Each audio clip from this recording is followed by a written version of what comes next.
Selesai Komisi Pemilihan Umum Republik Indonesia menetapkan pemenang pemilu 2024, kini pasangan calon nomor urut 1 Anies Baswedan Muhaimin Iskandar mendaftarkan gugatan sengketa ke Mahkamah Konstitusi. Pendaftaran gugatan perselisihan hasil pemilihan umum ini dilakukan pada Kamis 21 Maret 2024 pagi.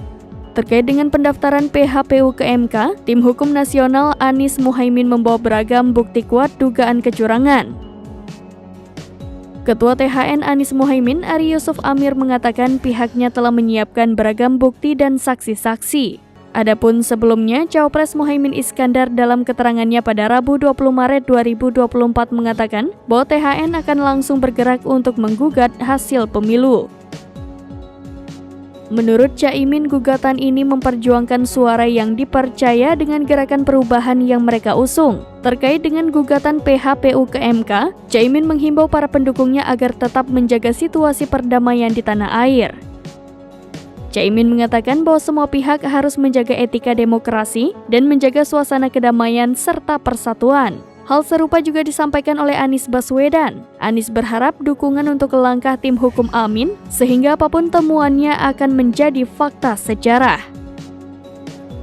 Sebagaimana diketahui bersama, KPU Republik Indonesia telah menetapkan pasangan nomor urut 2 Prabowo Subianto Gibran Rakabuming Raka sebagai pemenang Pilpres 2024. Mereka unggul telak dengan perolehan suara 96,2 juta suara atau 58,58% dari jumlah keseluruhan suara.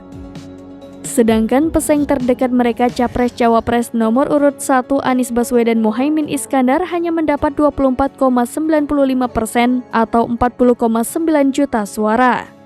Urutan terendah yakni paslon nomor urut 3 Ganjar Pranowo dan Mahfud MD dengan 27,04 juta suara atau 16,47%.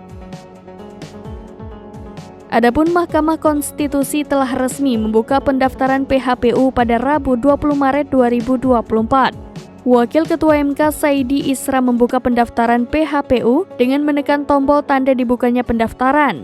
Adapun pendaftaran mulai beroperasi 3 kali 24 jam setelah KPU mengumumkan hasil pemilu 2024.